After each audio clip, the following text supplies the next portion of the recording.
Sejam bem-vindos a mais um episódio do Vai Bem com o Garoto. E hoje, o nosso convidado é um convidado super especial, mais uma vez, né, como sempre. É um cara que ele é especialista em saúde, médico clínico emergencista. Seja bem-vindo, Dr. Henrique. Dale, tudo bem? Hoje a gente vai conversar muito sobre esporte, sobre saúde e comer muita comida boa. Pra quem não sabe, o doutor também não sabe, hoje a gente vai preparar um risoto. Só que eu resolvi fazer um risoto de uma maneira mais prática, mais simples, porque às vezes a pessoa, vinho é bom ter no risoto, mas dá pra fazer risoto sem precisar de vinho, tá? Então eu vou mostrar pra você hoje de casa, enquanto a gente conversa aqui, que dá pra fazer um bom risoto sem vinho. Fechou, doutor? Preparado pra comer? Combinado, vamos. Beleza. Antes da gente começar, eu quero servir a gente aqui uma bebida. O doutor já provou? Garoto Cola Zero? Já, tomo. Gostou? Aprovou? Com frequência. É bom é demais. bom, né, cara? É bom que ele reduz impacto, principalmente pra você que tá fazendo muito esporte, tá pedalando bastante, correndo bastante. Triatlon, né? Eu confesso que eu tenho problema com refrigerante. Eu gosto bastante, mas bastante mesmo. Cara, mas é bom, né? Refrigerante no almoço eu sinto muita falta. E isso gera obesidade, né? Então, o refrigerante o tempo todo vai muito açúcar, muita caloria. E substituindo pelo zero deu muito bom. E é o que eu uso. Eu uso bastante Garoto Cola todo dia no almoço. Mesmo sendo zero, Não a gente é precisa certo equilibrar. tomar refrigerante todo dia, mas é o que eu consigo. Eu gosto de refrigerante. Equilíbrio, então, né? pelo menos eu uso zero e não tem tanto impacto na minha saúde, é tranquilo. Boa, boa. O bom do zero é que ele permite a gente ter o equilíbrio que a vida pede, né? Exatamente. Você faz uma refeição limpa, né? Então você pega o seu carboidrato, sua proteína, sua salada, seu legume e não vai pôr um refrigerante normal. Coloca o refrigerante zero que resolve o problema. Sim. É claro, tem um monte de gente que fala mal do refrigerante zero e tem razão. Tem bastante substância que não é legal. Mas tomar uma vez na hora do almoço, na hora da janta, não mata ninguém. Não, com certeza. Tranquilo. A gente falou sobre isso no último episódio com a nutricionista também. E ela falou muito que a base de toda alimentação é ter equilíbrio. Pode tomar refrigerante, desde que você não tome 10 litros por dia. 2 litros, 5 litros. Então, uma latinha, uma garrafinha dessa de 500 ml no almoço, uma na janta, é de boa, dá pra gente controlar. É importante se hidratar muito também, né? Tomar bastante água durante o dia, que isso permite você ter saúde e tomar refrigerante ao mesmo tempo. A quantidade calórica que é o fantástico, né? Se você come ali 800 calorias no seu almoço e você coloca o refrigerante normal, você vai ganhar mais 150, 200 calorias. Você já economizou um pouquinho. Então, é menos coisa que vai ter que gastar na atividade física. Exato. Cara, então eu vou começar aqui, tá? Vamos iniciar o processo enquanto a gente vai conversando. Eu queria começar falando de esporte com você. Você que é um cara... Eu queria saber do seu histórico, porque a gente sabe que você tá fazendo esporte agora, que você tá querendo fazer Ironman e tudo mais, mas isso sempre aconteceu ou você sentiu a necessidade, a vontade de ir pro lado do esporte, se redescobriu com o esporte? Como que é? Conta pra gente. Eu era o cara mais sedentário do universo. Você não gostava de correr, de treinar nada? Não, eu achava que tem que fazer, mas é coisa de quem tá querendo emagrecer. Eu sempre precisei emagrecer a vida inteira. Sim. Sempre tive problema com obesidade, mas eu não conseguia treinar. Eu achava... É difícil começar a treinar, não é fácil. Não é fácil. Até você sentir o prazer em treinar, não é tão simples assim. E eu sempre tive problema com obesidade desde a minha infância. Desde sempre. Tinha comida boa em casa e comia mesmo. Sim. Comia, junto de ansiedade, tudo isso. Então acabou que eu tinha uma obesidade bem importante e acabei fazendo bariátrica, tá? Isso em 2008, 2009 eu fiz cirurgia bariátrica. Que peso você chegou a... Eu tinha 148. 148 quilos. E aí tentava 1000 vezes emagrecer, na época não tinha Mounjaro, né? A gente vai falar bastante disso também, talvez. Então na época não tinha. A gente tinha Sibutramina e força de vontade. Mas é difícil às vezes você conseguir mudar o seu estilo de vida, ainda mais diante de um estresse grande, período de faculdade e um histórico familiar de obesidade. Então eu acabei tendo que recorrer à cirurgia bariátrica, emagreci, só que na época eu sofri o problema que a galera do Mounjaro está sofrendo hoje, que é emagrecer sem ter massa muscular, sem fazer atividade física. Então é o mesmo efeito. Sim. Emagreceu rápido, perdeu o músculo, não tem jeito. E aí é onde entra o esporte, né? O esporte ele vai te manter bem, vai segurar a sua massa muscular, vai produzir massa muscular. Então o emagrecimento saudável ele só vai existir com atividade física. E aí teve um monte de coisa. Eu emagreci, daí teve a pandemia, engordei, tudo de novo. Não tudo, mas eu fui nessa pra época você não 128. treinava. Não. Você emagreceu sem treinar e acabou engordando de novo porque não cuidou.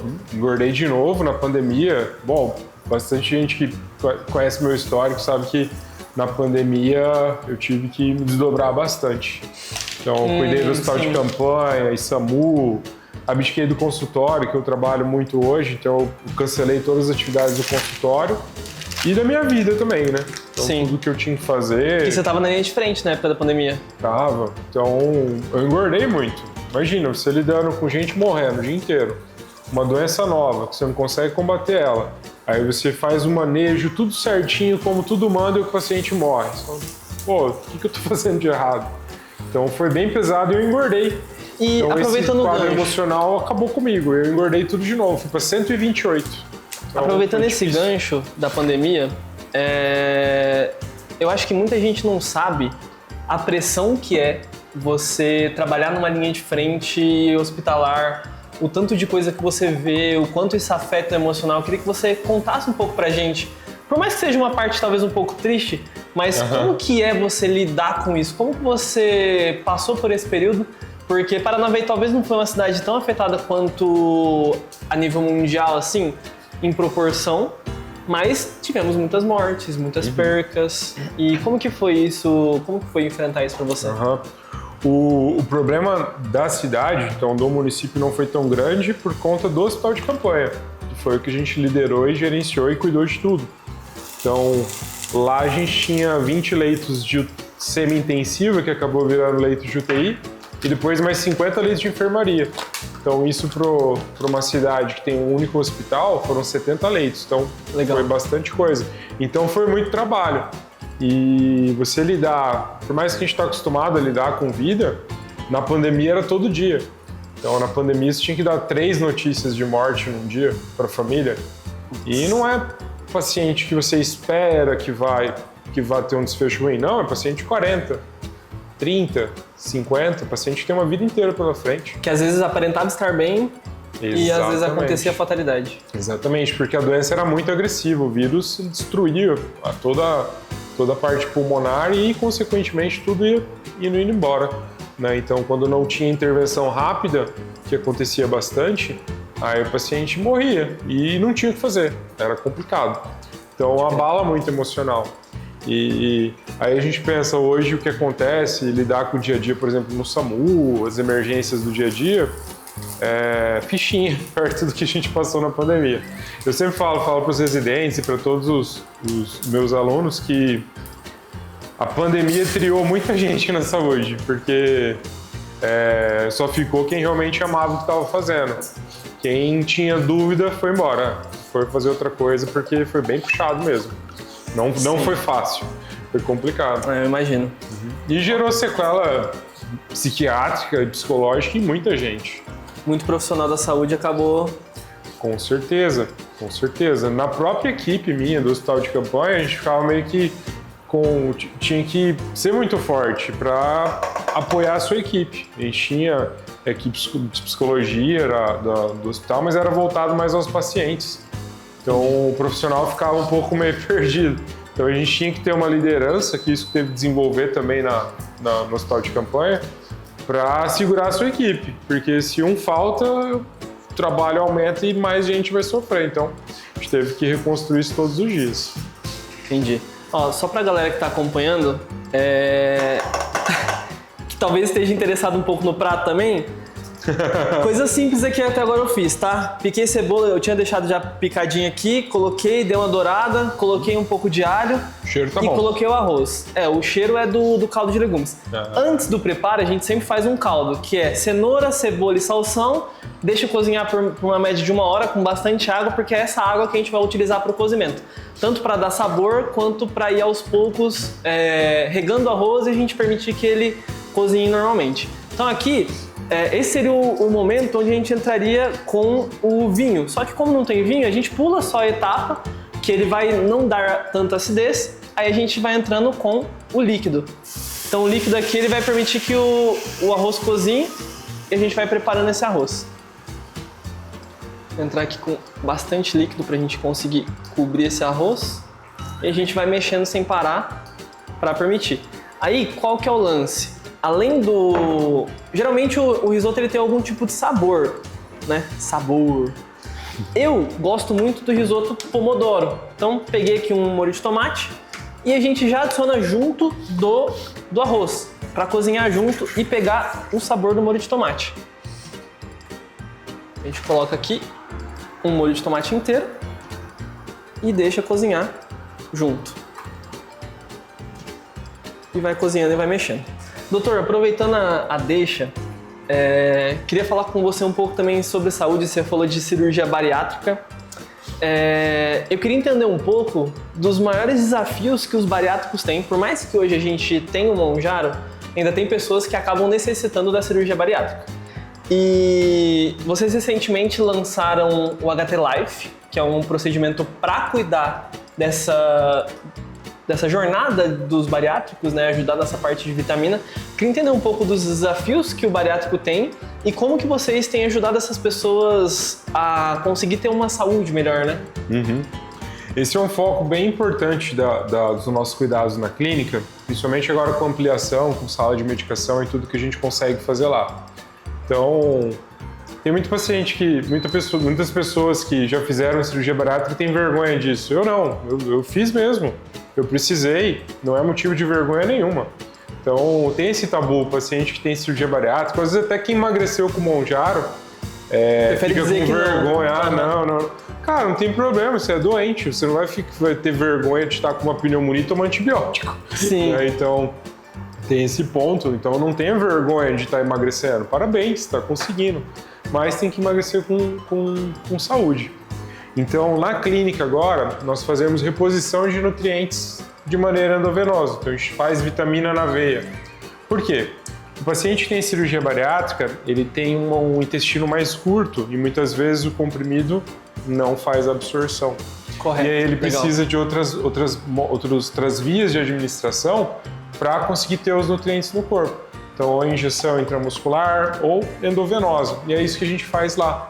Então, nós montamos o HT Life, que é o que todos os meses o paciente vai lá e faz a vitamina. Ele recebe as vitaminas lá e continua cuidando da saúde. Então, esse é o maior desafio do bariátrico.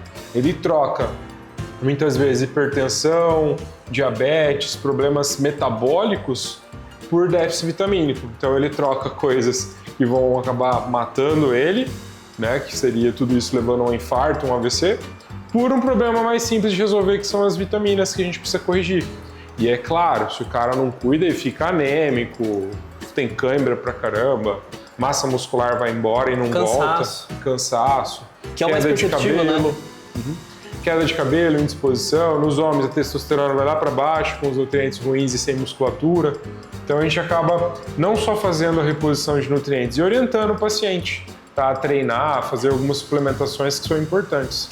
Então eu percebo muito, e pegando o gancho da atividade física, depois que eu comecei a me cuidar, meus pacientes estão se cuidando 10 vezes mais, né? Então, fica a dica, poste seu treino que você pode incentivar alguém. Legal. Né? Então você pode incentivar uma pessoa que você nem sabe quem é. E às vezes uma coisa que você fala durante o seu treino pode mudar a vida da outra pessoa, ela pode treinar. Várias vezes o paciente veio e falou para mim, doutor, eu tava com preguiça de ir em casa, mas eu vi você passando na rua correndo, aí eu fiquei com vergonha de mim mesmo e fui treinar. Várias vezes foi isso. E eu fico muito feliz, porque eu realmente estou ajudando a pessoa a melhorar a qualidade de vida e sem remédio, né? Sim, não, isso é importantíssimo. Inclusive, eu sempre vejo você postando seus treinos, que é geralmente triatlon, né? Qual dos três que você mais gosta? Bike, corrida ou natação? Cara, o triatlo é desafiador, né? Não, eu imagino, porque você geralmente tende a ultrapassar o seu limite a cada treino. Né? Todo treino é legal, Independente do esporte que você está fazendo, da bike, da corrida ou da natação, quando você faz um bom treino, o prazer é muito grande. Mas eu confesso que a bike é o que eu tô mais curtindo. Que eu não sei se é porque eu tô indo melhor na bike do que nas outras coisas. Então a bike, nesse momento, é o que eu tô mais curtindo. No começo eu gostava mais da corrida, né? E a bike é mais legal. A bike é bem bacana. A bike, ela tende a causar menos lesão? É, porque não tem tanto impacto. Não é igual a corrida. A corrida tem impacto, né? O joelho, se você não se cuidar, o quadril, vai acabar doendo. E a natação é o que não machuca, né? Muito difícil. Só que, por outro lado, todo triatleta tem ódio da natação. Tem dificuldade com ela, porque é outro meio, né? Aqui a gente tá respirando na bike, qualquer coisa que você fizer, você tá respirando, tranquilo. Na natação, você tá com a cara na água e você tem que sair para respirar. E aí, coordenar isso aí, junto com todo o esforço físico, coração acelerando. A não ser que seja uma pessoa que já fez natação desde criança, aprendeu e tudo mais, vai enfrentar mais desafio na natação. E mesmo assim sofre. Tá certo. É diferente você saber nadar e você nadar com performance, nadar com objetivo de prova. É bem diferente. Sim. Doutor, aproveitando, você falou performance, um outro produto, um outro modelo de tratamento que vocês têm lá é o HT Performance também, né? Que é para atletas? Exatamente, para atletas, para paciente que quer render um pouco mais, isso é muito importante também. Muitas vezes o paciente faz exames e está tudo normal, entre aspas. Faz exame de colesterol, diabetes, tireoide, basicão e um hemograma e está tudo bem. Mas a gente não é só isso, né? A gente tem vários nutrientes no nosso corpo que podem estar descontrolados, hormônios também. Então a gente acaba cuidando desses pacientes. E pensando aí no esporte, nos atletas, né? Eu, por mais que eu sou amador, eu me considero um atleta. Né? Todo mundo que treina é atleta. É um atleta. Se você treina 2, 3 vezes por semana, você é atleta. Você é um atleta. De qualquer esporte. É que a gente pensa muito que o atleta é aquele que compete, né? A gente pensa que é o cara, mas não é. É um atleta amador, que é todos nós que treinamos alguma coisa. Então, pensando nesse Precisa público, cuidar da saúde mesmo sendo amador. Precisa. Nesse público, então, para evitar lesão, para melhorar rendimento, para conseguir se recuperar melhor depois de um treino, a gente tem o HT Performance, que também é muito parecido com o plano dos bariátricos, que é o HT Life, para que o paciente a pessoa viva melhor, ter uma melhor recuperação dos seus treinos, ter uma clareza mental melhor, melhora do seu sono. Então a gente tem várias partes desse cuidado. Então o cuidado de entender o sono, ver o que está acontecendo e cuidar da saúde de um modo geral. Não só ver um exame de colesterol normal e falar que está tudo bem. Não, tem coisa que pode estar errado. Algum déficit vitamínico, algum déficit de nutriente que a gente precisa corrigir. Sim. E é importante falar que esses protocolos, eles não são somente reposição, né? Tem o acompanhamento seu, tem todo o cuidado de um cara que está vivendo isso, né? Exatamente. Que viveu tanto a cirurgia bariátrica quanto está vivendo esporte, né? Exatamente. Então, como que está treinando, como que está fazendo o treino, se o treino está realmente efetivo, a frequência cardíaca do seu treino, as zonas de frequência cardíaca do seu treino. Então, não é só medicamento. Então, são várias orientações que a gente tem com o estudo e principalmente com a minha vivência. Então, eu vivo essa mudança de hábito de vida de esporte há 2, 3 anos. E eu estudei muito isso, muito a medicina do esporte. E é um universo muito diferente e que eu adoro, é muito bom. Então dá pra gente melhorar a qualidade de vida de muita gente, dos atletas amadores aí, tranquilo.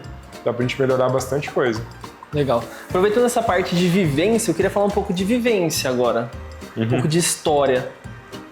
Você disse que você era um cara que gosta muito de refrigerante, gosta muito de doce. Que doce que marcou sua infância, doutor? Queria que você queria falar um pouco sobre nostalgia, um pouco sobre doces nostálgicos. Que doce que te remete à infância, assim, que você lembra de quando você era criança e que você, eu gostava muito de doce de leite. E aquela Maria Mole coberta com chocolate. Que, pra você, o que te remete à infância, assim? Cara, são 2 doces que eu costumo comer hoje ainda. Você come até hoje? Por exemplo, quando você vai andar de bike, que você precisa de uma caloria rápida, aí você pode abusar um pouco do doce. Legal. Então, pra quem é doceiro, a bicicleta longa é uma boa ideia. E eu gosto muito de paçoca. Paçoca, cara? E canudinho de doce de leite. Putz, o canudinho... Cara, canudinho era uma coisa... Dá água na boca. Sim. Quando eu era criança, minha mãe tinha mercearia, né? Aham. Eu gostava muito de comer canudinho e tomar tubaína junto. Eu gostava de... Pô, não sei você, mas na sua época, não que a gente tenha uma diferença muito grande de idade, né? Mas na sua época, que talvez seja uns 5, 6 anos de diferença, você tomava refrigerante no saquinho? Com certeza. Tomava. Pô, ainda assisti o jogo do ACP. Aham. Ia assistir o jogo do ACP, colocava a sodinha, né? Sim. A sodinha no saquinho e ficava assistindo o jogo. Putz, ficava quente, era horrível. Mas é nostálgico e gostoso. Ou bebia rápido, Ou virava um chá, né? sim. Mas no começo era muito bom. Sim, e pra quem não sabe, isso acontecia, não sei se até hoje nos jogos do ACP ainda tem, pra pessoa não tacar a garrafa no gramado, né? Não quebrar e tudo mais, às vezes pode acontecer uma briga, então fazer isso. Uhum. Eu, nessa época, ali 2007, que foi quando a ACP foi campeão, eu era criança, eu tinha acho que 12 anos. Então, cara, eu ia pro estádio com meu pai, a gente curtia pra caramba, CP jogando primeira divisão, tal, brigando com os grandes. Então eu gostava muito e também lembro muito do... Até acho que você é o primeiro convidado que eu trago aqui que lembra do saquinho por conta do jogo da CP. Uhum. Porque minha mãe também vendia no saquinho. Pra quem não... Eu já citei em outros episódios, mas sempre bom lembrar que o refri no saquinho nas mercearias era por conta do casco, que a gente... Isso aqui que a gente chama de casco, né? Que ele é retornável, então ele precisava voltar pro estabelecimento. Ele não podia te dar para você levar para casa, né? E no estádio por conta de não quebrar e também de ser retornável. Então eu gosto muito dessa parte nostálgica. E eu queria saber, doutor, se você tem alguma memória com o garoto, assim, alguma memória... Porque esse refrigerante fez recentemente 74 anos, né? E, pelo menos na minha casa, sempre fez parte dos almoços de domingo e tudo mais. Eu queria saber se você tem alguma memória legal com o garoto. Uhum. Cara, eu tenho uma memória muito massa, que é do meu avô.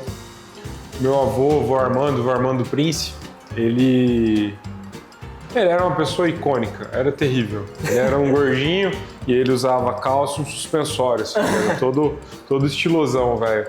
E ele era muito metódico, ele era muito... chato, vamos dizer assim, ele era muito correto e ele tinha muito engradado de refrigerante. Então ele ia na Garoto, que era ali do lado do Amigão, hoje era ali no centro antes. Na verdade era onde é o estacionamento do Amigão. Isso, era ali no Amigão, ali do lado. Então várias vezes eu ia com ele lá porque ele comprava muito refrigerante. E ele gostava, por ele ser um cara muito metódico, ele não gostava que faltasse, ele comprava vários engradados. Então ele comprava vários engradados de sodinha, de laranjinha, de tubaína e deixava em casa um estoque assim, sem brincadeira, mais alto que essa mesa aqui. E quando ia acabando ele ia repondo. Então sim, eu tenho isso do meu avô e era todo dia, né? Toda vez que eu ia no meu avô era muito, muito refrigerante. Na época não existia o zero, talvez isso contribuiu um pouquinho com a obesidade, né? Não existia o zero na época. E meu avô consumia muito refrigerante. E eu consumia muito com ele. Legal. Bastante. Memória aí boa. ele colocava alguns limites, né? Tipo, só pode 2. Só pode aos domingos. Só pode 2 no domingo. Ou sei lá, toda vez que vir aqui é uma só. Mas aí ele tinha um estoque. E criança é terrível, sabe? Onde tá o estoque, tomava quente mesmo. Não importa. Várias vezes eu furava o prego e tomava o refrigerante e deixava o casco lá para ele não perceber. Aí depois tomava bronca. Mas é bastante lembrança com o garoto, bastante mesmo. Principalmente por conta do meu avô. Legal. Cara, e essa parte de lembrança, ela é muito boa porque eu não sei você, eu gosto de jogar videogame por conta de um sentimento que conecta a garota às pessoas, que é a nostalgia. Então eu gosto muito de lembrar de coisas do passado, porque a gente vive numa era muito acelerada. Não sei se você concorda comigo, que a internet facilitou muito, mas também trouxe malefícios, que é essa velocidade. Se antes era um e-mail, você tinha que esperar a pessoa responder, hoje o WhatsApp, você vê se a pessoa está online, tem que responder na hora, a pessoa geralmente mais desesperada, tal, tem pressa. Então eu tenho a sensação de que antigamente as coisas eram mais simples mais devagar e a gente se conectava mais com as pessoas, né? Não sei se você concorda com isso. Concordo, a gente vivia com mais qualidade, talvez. Né? A gente tinha mais tempo. Né? A gente com certeza fazia menos coisas, mas a gente vivia melhor. Com menos estresse, menos ansiedade. Não é à toa que a quantidade de casos psiquiátricos, de doenças psiquiátricas, principalmente no pós-pandemia, aumentou muito. E foi na pandemia que a tecnologia explodiu, né? Sim, porque precisou ser tudo online, né? Antes da pandemia, todo mundo ia no banco. Depois da pandemia, ninguém mais vai no banco. Né? E isso não é só banco, é em tudo. Então ficou tudo rápido. Sim. Você faz 10 coisas, antes você fazia 3.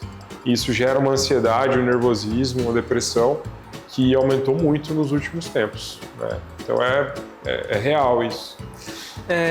Pegando um gancho sobre isso, a gente já falou muito, você falou hoje sobre a testosterona, e eu tenho tido a impressão, converso com muita gente, todo mundo faz exame e dá baixo, independente da idade. Desde o cara de 25 anos até o cara de 50 tem feito exame e tem dado testo baixo.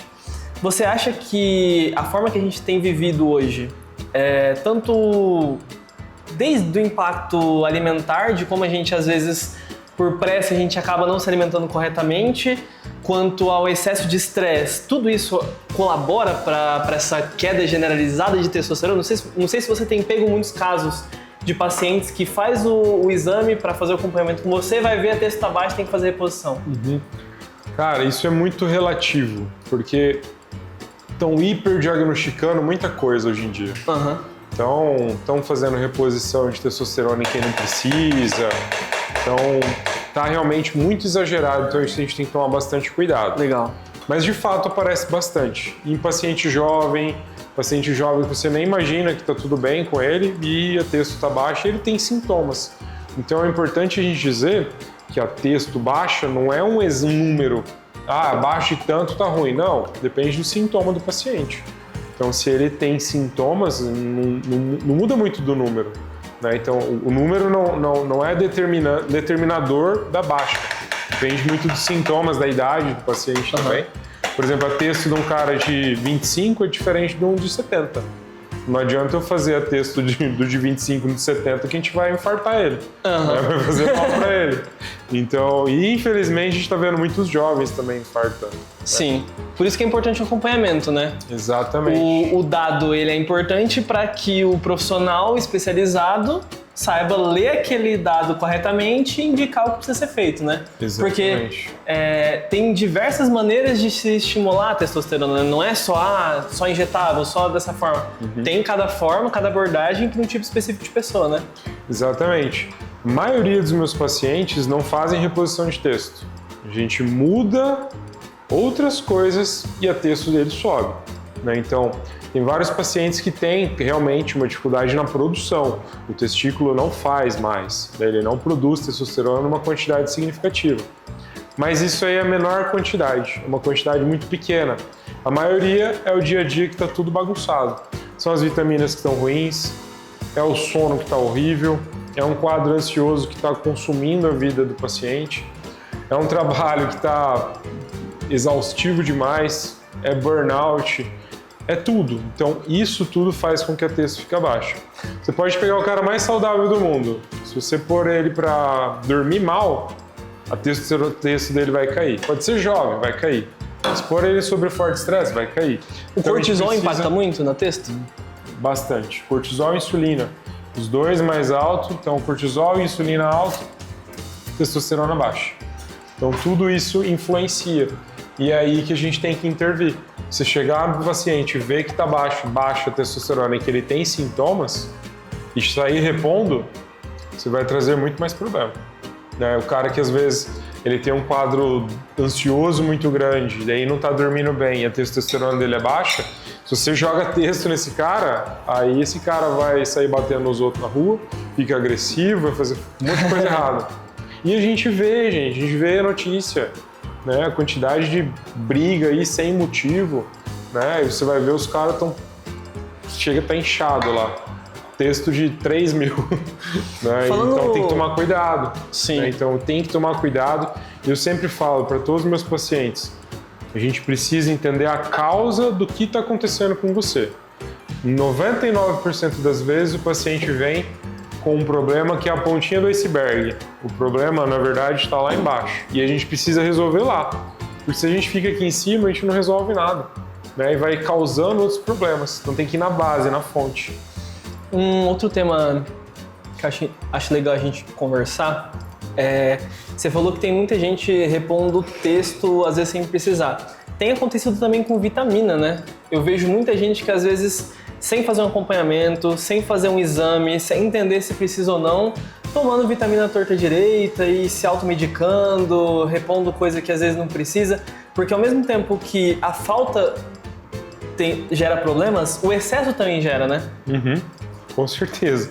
Eu vejo bastante isso em paciente jovem e às vezes idoso, né? O idoso, ele vê no Instagram, ou o vizinho está tomando, ele quer tomar também. Se for bom para o vizinho, é bom para ele com certeza absoluta, né? Então tem idoso terrível, terrível. Então acaba tomando um monte de coisa que não precisa. E aí é uma população que me preocupa, porque o rim do idoso não é igual ao meu e o seu. O rim do idoso, ele tem uma certa idade. Então se você fica tomando muita coisa, vai acabar sobrecarregando e vai trazer problema. O fígado também. Então tem que tomar cuidado com esses excessos. E paciente jovem que não precisa, que tá tudo bem, vendo vídeo e muito blogueiro aí falando coisa errada, acaba seguindo essas condutas e não faz bem, né? É claro, no paciente jovem, para fazer uma lesão assim tão importante, tem que ser muita porcaria tomando, né? Não é tão fácil igual no idoso. Mas é bem comum, bem comum. Paciente com enzima hepática, que é do fígado ruim, por conta de suplementação excessiva, creatinina, exame do rim alterado, tem que tomar cuidado, né? Mais comum também, eu tenho visto, é excesso de whey e creatina, tomando dose muito alta. O paciente tomando 15 gramas de creatina. Aparece. O paciente substituindo todas as refeições por whey. Nossa! Café da manhã, meio da manhã, almoço, tarde e à noite. O cara não come, só toma whey. E aí o fígado vai embora. Então, o pessoal tá muito maluco hoje em dia. Sim. E às vezes até... não, porque bota a culpa em outra coisa, né? Não vê o real problema, né? Mesma coisa, eu queria falar com você sobre a parte do Monjaro também, que você chegou a citar. E a gente tá numa febre, vamos dizer assim, não sei se em todo o Brasil, mas pelo menos aqui na nossa região, que tá todo mundo tomando. E tomar o Monjaro não é um problema, desde que feito com acompanhamento. Seja um acompanhamento de um endócrino, de um clínico geral que tenha que entenda dessa área, né, do emagrecimento, que tenha experiência e tudo mais. Então eu queria saber de você um pouco sobre isso, porque o que você indica a pessoa fazer para fazer esse acompanhamento e conseguir emagrecer com saúde? Porque é importante emagrecer, tanto pela estética, porque a autoestima é muito importante para as pessoas, quanto pela parte da saúde, porque a gente sabe que a pessoa que usa o Monjaro, eu sou um cara que eu usei, então estou aqui para ser de exemplo e fiz acompanhamento com o doutor, em 30 dias os meus exames eles mudaram drasticamente quando a gente fez o acompanhamento. Então a gente iniciou o tratamento, com 30 dias os exames mudaram positivamente muito. Então eu queria que você deixasse esse recado sobre o uso e sobre esse acompanhamento, a importância disso. Todo dia eu tendo complicação de Monjaro. Todo dia. Que tipo de complicação? No mínimo 3, de 3 a 5 todos os dias. Graças a Deus não são as complicações graves, né? Que é o que a gente tem medo, pancreatite, coisa que realmente vai fazer o paciente correr risco de vida.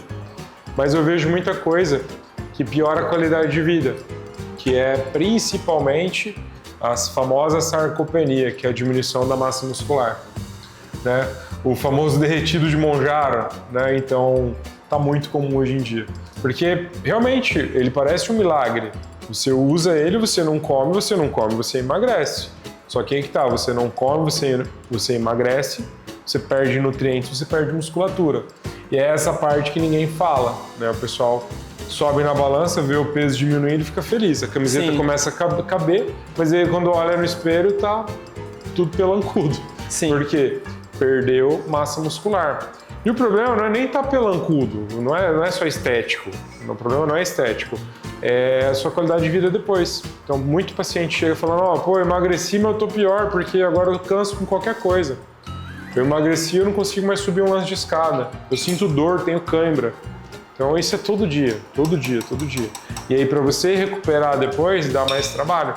O ideal é a gente começar junto desde o comecinho, né? Então, mudar um pouquinho o hábito de vida, aí entra com a medicação, vê se os nutrientes estão normais, repõe, porque vai cair um pouquinho, sempre fazendo exames para não ter complicação depois.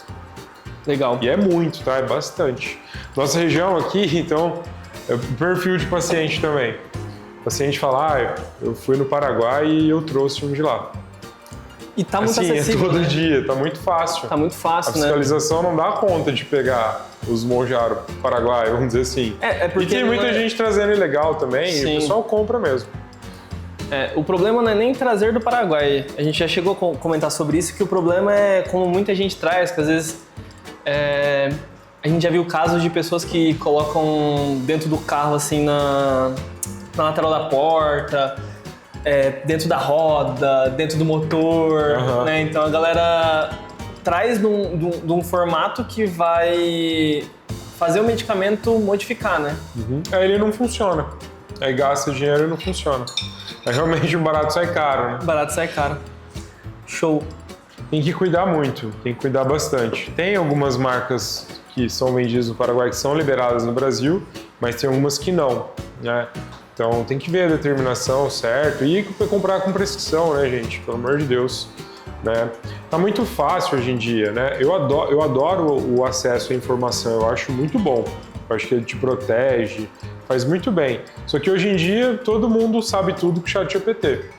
Então o cara coloca lá, eu tenho 30 anos, eu tenho tantos quilos, eu tenho tanto de altura e eu quero usar Monjaro. Ele te dá a dose, muitas vezes ele acerta, faz tudo certinho e o paciente começa a seguir.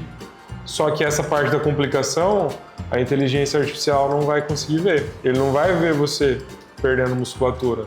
Ele só vai responder o que você quer. E a galera segue isso aí pra caramba. Muitas vezes a inteligência artificial, falando como um cara que usa muito, tá? Eu uso pra várias coisas, eu tento validar muitas informações, pesquisa, etc.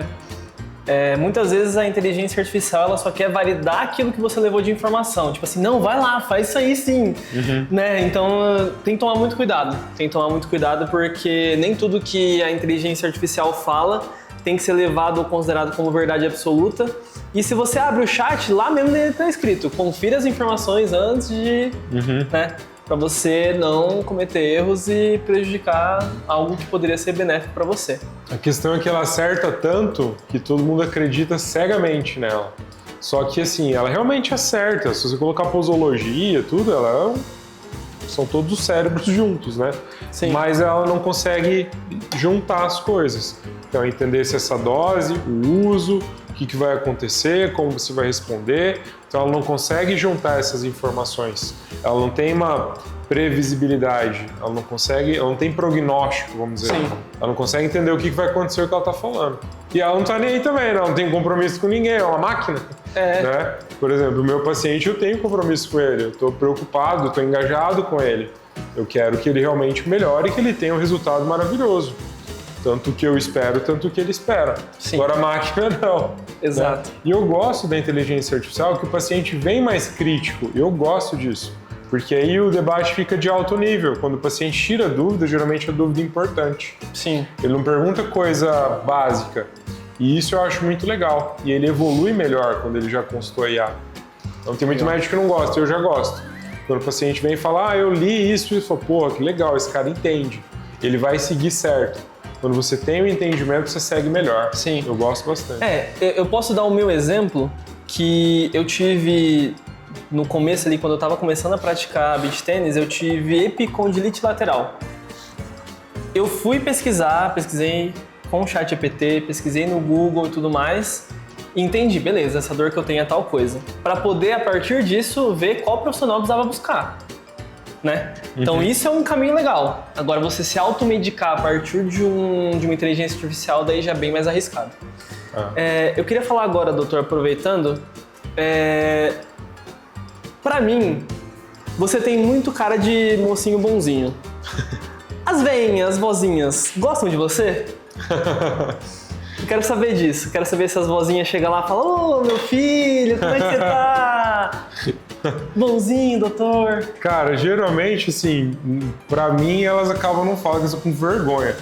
Mas depois vem o secretário, o enfermeiro, até minha esposa no consultório dando risada. Porque elas soltam cada coisa na recepção aqui que é muito engraçado. Aí fala que me ama, fala que é tipo como se fosse um filho, como se fosse neto. Legal. Então, eu tenho bastante carinho pelos idosos, bastante carinho, porque a gente vai ficar velho um dia também, né?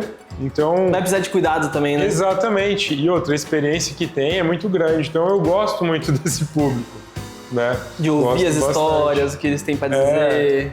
Exatamente. E eles gostam de conversar, né? Gostam, é uma população que precisa de muito cuidado. Sim. Né? E o cuidado clínico muitas vezes é bem negligenciado nessa população. Sim. É porque muitas vezes a família, ela talvez não tenha tanto tempo para conseguir acompanhar, e ter esse acompanhamento médico acaba sendo relevante. Até por isso que tem também um plano de vocês que é voltado para idoso, né? Tem o HT Prime. Tá? Que é pra galera da terceira idade, os vozinhos. Para pacientes de, principalmente terceira idade, que são os pacientes geralmente que são mais comórbidos, né, que tem mais doenças, precisam de um acompanhamento muito mais próximo, ou às vezes um paciente jovem que é muito doente, né, que ele tem diabetes, hipertensão, hipotiroidismo, déficit vitamínico e ansiedade. Então ele tem 5 diagnósticos. Tem idoso que não tem tudo isso de diagnóstico, né? Tem às vezes uma demência leve. Então, para esse público que precisa de um contato mais próximo, a gente tem esse plano de acompanhamento na clínica. Então, como que funciona? Eu vou ver o paciente com uma frequência maior durante o ano e o paciente vai na clínica todos os meses. Ele vai todos os meses, passa por consulta de enfermagem, vê pressão, vê glicemia, conversa, vê se está tudo bem e, principalmente, arruma os remédios, arruma os medicamentos. Os idosos têm muita dificuldade em tomar certo. Por mais que você escreve na receita, café da manhã, almoço e janta, eles fazem uma bagunça. Mas é terrível, terrível. Normal, então, é normal dos vozinhos. Nosso objetivo é organizar isso aí. Porque o que eu vejo? O paciente ele não toma remédio, ele não deixa de tomar o remédio porque ele não quer. Ele toma errado porque ele não consegue organizar. É o comprimidinho azulzinho com o vermelhinho e daí muda a marca, muda tudo o comprimido, né? Muda a cápsula. Então é preciso desse cuidado. Então foi pensando nisso que a gente criou o HT Prime, para cuidar bem de perto dessa população que precisa de mais atenção. E eles tanto precisam quanto a família também precisa, né? Porque eu vejo que muitas famílias, às vezes, não só não tem tempo, como não tem conhecimento para esse acompanhamento, né? Às vezes precisa fazer alguma coisa, comprar um remédio. Não que você vai comprar um remédio pro velhinho, mas ter esse acompanhamento facilita muito, né? Pro idoso conseguir ter uma longevidade maior, conseguir se manter saudável, conseguir, às vezes, se manter, de fato, cuidando da saúde como precisa, né? Legal. Isso é muito importante para o familiar, porque o idoso não fica doente do dia para a noite. Ele vem avisando, fala, não estou bem, né? Mas ele não chega e fala, não estou bem. Ele vai apresentando sinais. Então ele vai tendo, sei lá, começa a não comer direito, começa a ficar um pouco mais confuso, não dorme direito, fica agitado, fica bravo. Então tem vários sinais de que as coisas não estão indo bem. E aí, de repente, você vai ver uma pneumonia gigantesca. Essa pneumonia enorme não surgiu do dia para a noite. Ela veio piorando. E o idoso não conseguiu falar, eu tô com tosse. Não, é uma tosse mas é a tosse que ele tem sempre mesmo. Dá mais engasgado de vez em quando. Então, é importante essa abordagem com o familiar, que é o que nós fazemos também. A gente aborda tanto o doente, né, o paciente, mas principalmente os cuidadores, quem está em volta. E aí tem outro gancho também, se a gente for ficar puxando, puxar 30 ganchos. O acompanhante também adoece, né? Porque Sim. Não é fácil ser cuidador. Não é fácil. Quem cuida também precisa de cuidado, senão você adoece, né? Dá muito trabalho, né? Você cuidar de um idoso com demência, que não lembra quem você é, te machuca às vezes. Então essa abordagem a gente precisa também. Legal. Bom, pessoal, a conversa tá boa, mas o prato tá quase pronto. E agora eu preciso preparar a carne pra gente poder dar a sequência aqui. Vou tirar aqui. Doutor, agora falando um pouco de infância. Você era uma criança, um menino levado, ou você era um cara mais quietinho? Cara, era terrível. Você era terrível? Você aprontava na escola? Cara, eu sempre fui um dos melhores alunos da turma. Sempre fui muito estudioso, muito dedicado, mas eu aprontava bastante. Isso, de certa forma, quando eu era criança, era uma coisa boa, né? Porque quando acontece alguma coisa errada na turma, ninguém vai pensar que o estudioso, o menino que tirou boas notas, fez bagunça. Então eu acabava que eu me livrava de muitas broncas durante esse período. Legal. Então eu era bem bagunceiro, fazia bastante arte, mas eu era um bom aluno, então eu acabava compensando as coisas. E dificilmente eu era culpado, porque eu era um bom aluno, meu histórico era bom. Eu, sendo bem sincero, eu sempre fui um cara muito quieto, mas eu gostava do fervo.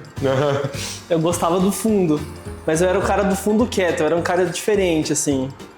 Eu era um cara que gostava de sentar no fundo com a rapaziada do futebol.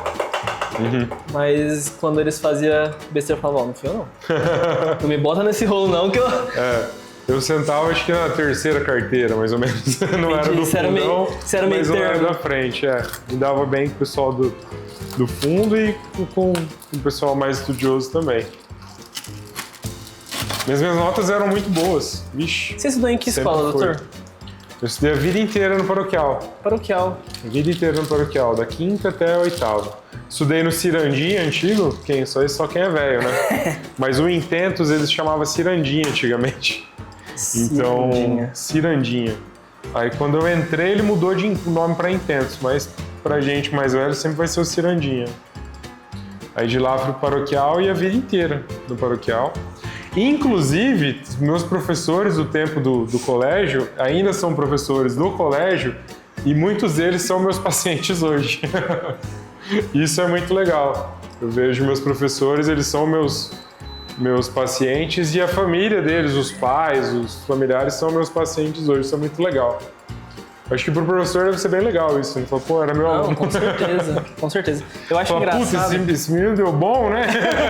Pô, cheguei ele não ia dar bom, rara. Não botava muita fé, não. Virou um bom menino.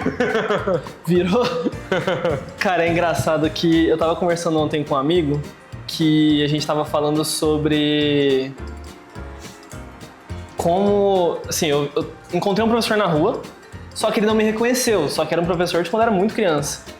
E eu falei como eu sinto dó, assim, porque, pô, era um professor que eu gostava e, cara, eu mudei muito. Ele era meu professor quando eu tinha 7 anos. E hoje eu sou outro cara, né? E ele tá igualzinho. E eu acho legal, eu gosto muito dessa parte de lembrar da infância, porque eu estudei em várias escolas, né? Eu morei em Dourados, morei em Paranavaí, então tive vários professores. E eu gosto muito desse lance nostálgico de lembrar de professor, mas meus professores, tem uns que não reconhecem, não. É legal, eles vão ficando todos mais velhos, né? Sim, a gente também, velhinho. Talvez a mudança... Ao mesmo tempo que quando algum te reconhece, fala, ô, meu filho! Talvez a mudança maior seja nossa, né? Sim. A gente era criança e virou adulto, eles sempre foram adultos. Sempre foram adultos. E geralmente eles são bem bons. Cara, tem muito professor. E aproveitando de falar sobre professor, né? Você... Quão importante você acha que os professores são na nossa vida? Não sei se você já chegou a dar aula de medicina, mas Você estava pensando esses tempos em ter curso também, alguma coisa nesse sentido? Sim, eu sou preceptor dos residentes aqui da Santa Casa. Legal. Sou preceptor dos residentes de clínica médica.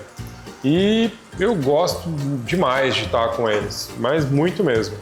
Então, por mais que eu não me sinta velho, eu tenho 38, os meus residentes têm 23, 25, São crianças ainda. Então são 10, 15 anos de diferença. Sim. E isso em medicina dá muita diferença. Com Porque certeza. é uma experiência muito grande. Então eu adoro estar com eles, eu gosto muito de estar com eles. Por vários motivos. Um que eu vejo como as coisas estão acontecendo, me força sempre a estudar, porque eu não posso falar não sei pro meu residente, eu tenho que saber. Justo. Né? Às vezes escapa alguma coisa que realmente não sabe, mas eu não posso não saber, então me força a estudar muito. E eu gosto de transmitir experiência para eles. Sim. Eu sempre falo, ainda mais com agora IA, né? Todo mundo tem condições de entender e saber sobre muita coisa. Agora, experiência não. Experiência a IA não vai te entregar, que é o que eu tento passar para eles. Então, essa parte eu acho muito legal. É uma forma de você ampliar o bem que você já faz. Então, você tem um conhecimento e você transmite para os seus alunos, no caso, meus residentes, e assim você melhora a vida de muita gente. Sim. Fazendo profissionais bons, você melhora o atendimento. Legal. Só pra mostrar pra galera aqui o que eu tô fazendo, quando a gente finaliza o risoto, depois que a gente experimenta um pouco pra ver se não tá duro, geralmente eu gosto dele al dente ou um pouquinho mais bem passado, um pouquinho mais molinho, né? A gente sempre finaliza com uma fonte de gordura. Aqui eu tô usando manteiga, tá? Não precisa exagerar na quantidade, mas para essa quantidade que eu tô fazendo aqui para 5 pessoas, eu coloquei em média 2 colheres de sopa, só para dar uma cremosidade, ajuda bastante. Aí você ajeita o sal, experimenta para ver se o sal tá bom, e finaliza com queijo parmesão ralado e pimenta do reino. Aí que eu tô fazendo a carninha, pra gente conseguir ter uma proteína legal pra gente conseguir comer. Aproveitando o gancho do que você falou, sobre essa parte de educação e tudo mais, uma das coisas que eu mais acho legal na medicina e que eu vejo muita gente, as pessoas gostam de discutir muito na internet, né? A medicina não é uma ciência exata, né? E eu queria que você falasse um pouco sobre isso, porque tem gente que acha que o que funciona pra você funciona pra mim, e se você tomou tal remédio, eu posso tomar também porque vai funcionar. Por exemplo, ansiolítico. Tem diversos tipos de ansiolítico, cada um funciona de um jeito, é mais indicado para um tipo de pessoa, para um perfil de pessoa. Então eu queria que você falasse sobre isso, sobre o fato da medicina não ser uma ciência exata, ela trabalha com probabilidade, mas não com sempre vai funcionar algo, se fizer igual para todo mundo, vai funcionar para todo mundo. Como funciona isso? Se a gente pegar e vamos pensar numa doença, pegar os sintomas de uma mesma doença, eles vão ser diferentes para qualquer pessoa. Tem uns que são iguais, que são parecidos, mas cada pessoa vai reagir de um jeito. Certo. E pensando em doença psiquiátrica, que você falou, de ansiedade, depressão, os ansiolíticos, aí que muda mesmo. Então vamos pensar, se você criar um algoritmo na IA para fazer o diagnóstico e estipular qual remédio que vai dar certo para essa pessoa, vai errar, mas muitas vezes. Porque o sintoma da pessoa nem sempre faz parte do diagnóstico. Então ele pode ter sintomas depressivos e na verdade ser ansioso. Ou ele pode ter sintomas ansiosos e ser depressivo. E aí que não tem IA que resolve. Aí que precisa do médico, precisa da pessoa. E a pessoa tem que entender ao fundo o que a pessoa tem. O médico tem que entender e ir entender o que está acontecendo na vida do paciente para conseguir fazer um diagnóstico certo. Então tem que individualizar, não tem como. Se falar que depressão trata com tal remédio, não vai funcionar. Pode funcionar para 30%, mas não vai dar certo. E aí que é o problema, né? Todo mundo quer tomar o remédio do vizinho. E aí entra com tudo, monjaro, infecção, e vai. Então ainda precisa do médico. É chato, o pessoal gosta de ChatGPT, mas ainda precisa do médico. Sim. Não tem como. E do bom médico, né? Porque o ruim, às vezes, tá até mexendo no ChatGPT com os sintomas que você tá falando. Infelizmente, gente, é muito comum isso hoje. Infelizmente. Tem médicos e médicos, tem que tomar cuidado. Com certeza. Doutor, vamos pra parte boa agora? Opa! Agora a parte onde a gente experimenta o prato e diz se vai bem com o garoto. Fechou? Com certeza.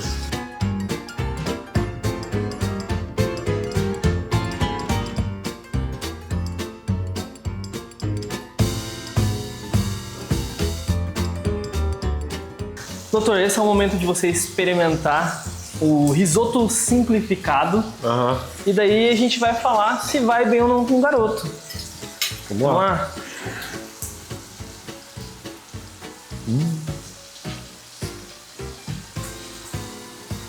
Bom, hein? Vamos ver o pão da carne? Vamos ver se eu acertei ou se eu deixei passar. É, Ah, pra tá mim quase. Tá quase. Podia estar melhor. Não, tá bom. Corzinha tá do jeito que eu gosto.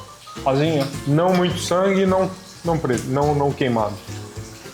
Um brinde.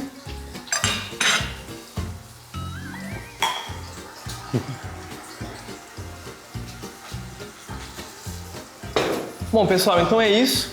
Nosso episódio fica por aqui. Agradecer meu convidado, doutor Henrique, Eu que pela agradeço. paciência, pela disponibilidade. Eu sei que é corrido para você que é médico, que também faz a correria do SAMU, né? Então é difícil ter horário, mas fico muito feliz de você ter aceito. E se você gostou, clica no gostei, clica no like. Se você tiver ideia, tiver alguma pergunta, alguma dúvida, entra nos comentários. E o Instagram do doutor vai estar aqui na descrição para você. Beleza? Doutor, obrigado. Valeu, obrigado pelo convite. Valeu.